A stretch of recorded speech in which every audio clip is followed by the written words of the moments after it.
Hello everyone, welcome to my channel Assam Job Fever. আজি আপোনালোকৰ Assam type ৰিক্ৰুটমেণ্টৰ কাৰণে grade 3 আৰু গ্ৰেড 4ৰ কাৰণে বহুতখিনি ইম্পৰ্টেণ্ট কুৱেশ্যন লৈ আনিছোঁ। গতিকে আপোনালোকে ভিডিঅ'টো ভালদৰে চাব, ভিডিঅ'টো ভালদৰে লাইক কৰিব, চেনেলটো ছাবস্ক্ৰাইব কৰি থৈ দিব। আৰু মোৰ চেনেলত আৰু বহুতকেইটা ইম্পৰ্টেণ্ট ভিডিঅ' আছে, মেথছত আছে, ৰিজনিঙত আছে, ইংলিছত আছে আৰু জিকেৰ আছে, আপোনালোকে সকলোৱে চাই ল'ব।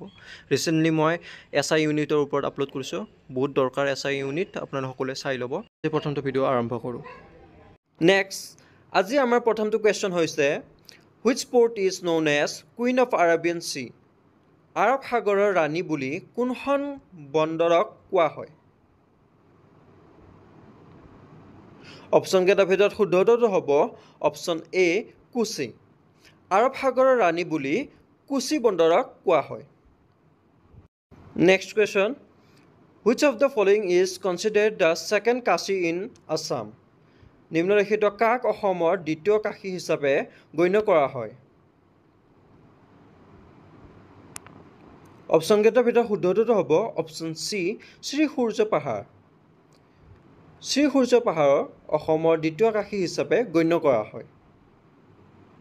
Next, recently defence minister Rajnath Singh inaugurated Siyom bridge in which state? শেহতীয়াকৈ প্ৰতিৰক্ষা মন্ত্ৰী ৰাজনাথ সিঙে কোনখন ৰাজ্যত চিয়ম দলং উদ্বোধন কৰিছিল? অপশ্যনকেইটাৰ ভিতৰত শুদ্ধটো হ'ব অপশ্যন বি অৰুণাচল প্ৰদেশ। শেহতীয়াকৈ প্ৰতিৰক্ষা মন্ত্ৰী ৰাজনাথ সিঙে অৰুণাচল প্ৰদেশ ৰাজ্যত চিয়ম দলংখন উদ্বোধন কৰিছিল। নেক্সট, হুৱেৰ শ্ৰী শ্ৰী মাধৱদেৱ কলাক্ষেত্ৰ ইজ চিটুৱেটেড? শ্ৰী শ্ৰী মাধৱদেৱ কলাক্ষেত্ৰ ক'ত অৱস্থিত? এইটো কুৱেশ্যন অলপ আপোনালোকে কনফিউজ হ'ব পাৰে। কেইটামান আমাৰ ষ্টুডেণ্টে ভাবিব ইয়াৰে এনচাৰটো গুৱাহাটী হ'ব, কাৰণ আমাৰ ইয়াতে 6 মাইলৰ পাছত যিটো পাঞ্জাৱাৰী লাইনত যিটো কলাক্ষেত্ৰ পৰে সেইটো বুলি ভাবিব। কিন্তু ইয়াৰে শুদ্ধ উত্তৰ সেইটো নহয়, আমাৰ ইয়াৰে গুৱাহাটী নহয়। ইয়াৰে শুদ্ধটো হ'ব অপশ্যন বি নাৰায়ণপুৰ। নাৰায়ণপুৰ লখিমপুৰত আছে শ্ৰী শ্ৰী মাধৱদেৱৰ কলাক্ষেত্ৰ অৱস্থিত আছে। তো ইয়াৰে শুদ্ধটো হ'ব Narayanpur Lakhimpur. Next, the Nagarjuna Sagar dam is located on which river? Nagarjun Sagar বান্ধ কোনখন নদীৰ ওপৰত অৱস্থিত?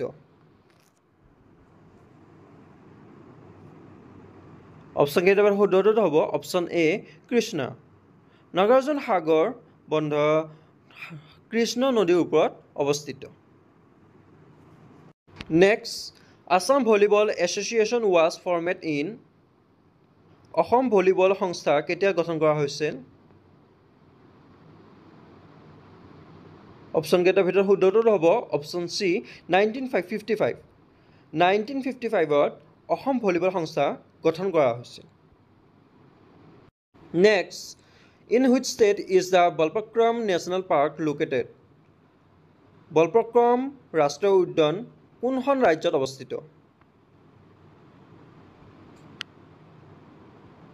অপশ্যনকেইটাৰ ভিতৰত শুদ্ধটো হ'ব অপশ্যন চি মেঘালয়।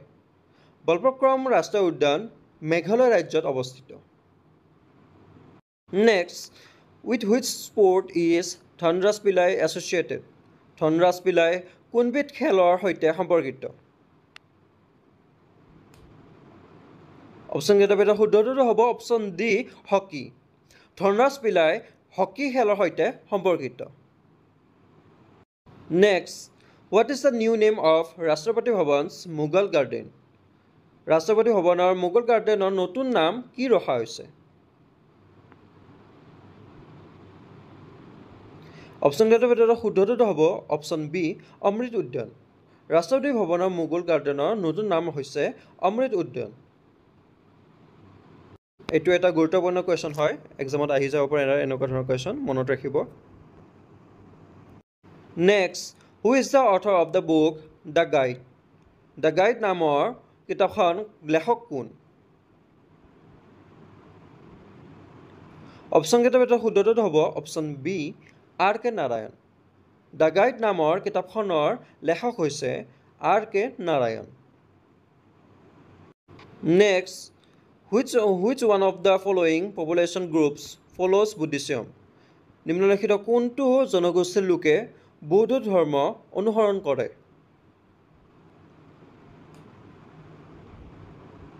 অপশ্যনকেইটাৰ ভিতৰত শুদ্ধটো হ'ব অপশ্যন বি সামতি। সামতি জনগোষ্ঠীৰ লোকে বৌদ্ধ ধৰ্ম অনুসৰণ কৰে।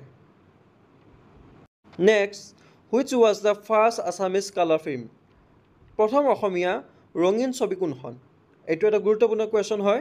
আমাৰ অসমীয়া লোকে সকলোৱে বেছিভাগ লোকে এইটো জানে, আৰু নজনাবলৈ আপোনালোকে জানি লওক যে প্ৰথম অসমীয়া ৰঙীন ছবিখন কোনখন আছিলে ফিল্মখন। ইয়াৰে ভিতৰত শুদ্ধটো হ'ব অপশ্যন বি ভাইটি। প্ৰথম অসমীয়া ৰঙীন ছবি আছিলে ভাইটি। সেইখন প্ৰথম অসমীয়া ৰঙীন ছবি হয়। Next, the national girl child day is celebrated on. ৰাষ্ট্ৰীয় কন্যা শিশু দিৱস কেতিয়া পালন কৰা হয়? এইটো হ'ল ডাইৰেক্ট আপোনাৰ ৰাষ্ট্ৰীয় শিশু দিৱস নহয়, ৰাষ্ট্ৰীয় কন্যা শিশু দিৱস হয়। ছোৱালীৰ ক্ষেত্ৰত হয়, সৰু ছোৱালী। তো ইয়াৰে অপশ্যনকেইটাৰ ভিতৰত আপোনালোকৰ শুদ্ধটো হ'ব অপশ্যন চি 24 জানুৱাৰী। 24 জানুৱাৰীৰ দিনা ৰাষ্ট্ৰীয় কন্যা শিশু দিৱস পালন কৰা হয়। Next, which was the first country in the world to grant women the right to vote? মহিলাসকলক ভোটদানৰ অধিকাৰ প্ৰদান কৰা পৃথিৱীৰ প্ৰথমখন দেশ কোনখন আছিল? অপশ্যনকেইটাৰ ভিতৰত শুদ্ধটো হ'ব অপশ্যন বি নিউজিলেণ্ড। মহিলাসকলক ভোটদানৰ অধিকাৰ প্ৰদান কৰা পৃথিৱীৰ প্ৰথমখন দেশ আছিলে New Zealand. Next, Diet is the name of the parliament of which country? Diet কোনখন দেশৰ সংসদৰ নাম? অপশ্যনকেইটাৰ ভিতৰত শুদ্ধটো হ'ব option B Japan. Diet Japan দেশৰ সংসদৰ নাম। Next, at which place of Assam is the jute mill located? অসমৰ কোন ঠাইত মৰাপাট কাৰখানা অৱস্থিত? অপশ্যনকেইটাৰ ভিতৰত শুদ্ধটো হ'ব অপশ্যন বি শিলঘাট। অসমৰ শিলঘাট ঠাইত মৰাপাট কাৰখানা অৱস্থিত। Next, which is the oldest coal field in Assam? অসমৰ আটাইতকৈ পুৰণি কয়লাক্ষেত্ৰ কোনখন? অপশ্যনকেইটাৰ ভিতৰত শুদ্ধটো হ'ব অপশ্যন এ মাকুম। অসমৰ আটাইতকৈ পুৰণি কয়লাক্ষেত্ৰ হৈছে মাকুম। এইটো এটা বহুত গুৰুত্বপূৰ্ণ কুৱেশ্যন হয়, আপোনালোকে মাৰ্ক কৰিব। এইটো এনেকুৱা ধৰণৰ কুৱেশ্যন আহি যায়, এইটো গুৰুত্বপূৰ্ণ কুৱেশ্যন হয়। নেক্সট, দ্য ফাৰ্ষ্ট ভক্তি মুভমেণ্ট ৱাজ অৰ্গেনাইজড বাই। প্ৰথম ভক্তি আন্দোলন কাৰ দ্বাৰা আয়োজিত কৰা হৈছিল?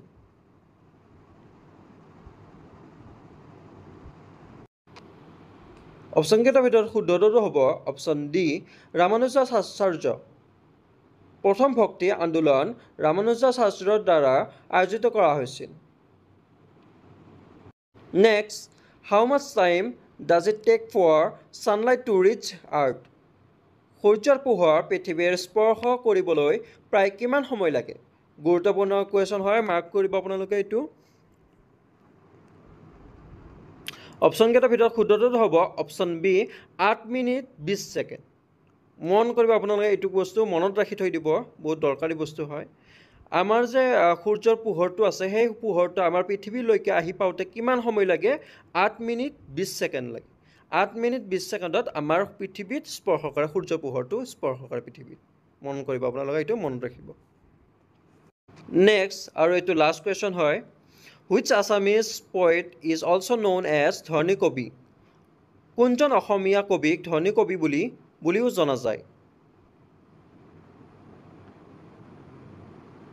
অপশ্যনকেইটাৰ ভিতৰত শুদ্ধটো হ'ব অপশ্যন বি বিনন্দ চন্দ্ৰ বৰুৱা। বিনন্দ চন্দ্ৰ বৰুৱাক অসমীয়া কবি, যাক ধনী কবি বুলি জনা যায়। আশা কৰোঁ আজিলৈ ভিডিঅ'টো আপোনালোকৰ ভাল লাগিছে। ভাল লাগিলে লাইক এটা কৰি দিব আৰু চেনেলটো ছাবস্ক্ৰাইব কৰি থৈ দিব। তো ব'লা আজিৰ আপোনালোকৰ হোমৱৰ্কটোৰ ফালে আগবাঢ়ি যাওঁ। তো নেক্সট আজি আমাৰ হোমৱৰ্কটো হৈছে, তো হোমৱৰ্কটো দিয়াৰ আগত এটা কথা কৈ দিওঁ আপোনালোকক মই, যে আপোনালোক বহুতে হোমৱৰ্কবিলাকৰ এনচাৰ নিদিয়ে, হোমৱৰ্কবিলাকৰ আপোনালোকে স্কিপ কৰি দিয়ে, কিন্তু এইটো আপোনালোকৰ ভুল হয়। কিয় জানেনে? কাৰণ মই আপোনালোকক যে হোমৱৰ্কবিলাক দিওঁ, মোৰো একো দিব লগা নাই। কাৰণ মই এইটো হোমৱৰ্ক এইকাৰণে দিওঁ যাতে আপোনালোকৰ চৰ্চা হয় বস্তুটো। আমাৰ স্কুলত যেতিয়া পঢ়ি থাকোঁ, আমাক মেম বা ছাৰে আমাক হোমৱৰ্ক কিয় দিয়ে? কাৰণ আমাৰ বস্তুটো চৰ্চা হ'ব দিয়ে ঘৰত।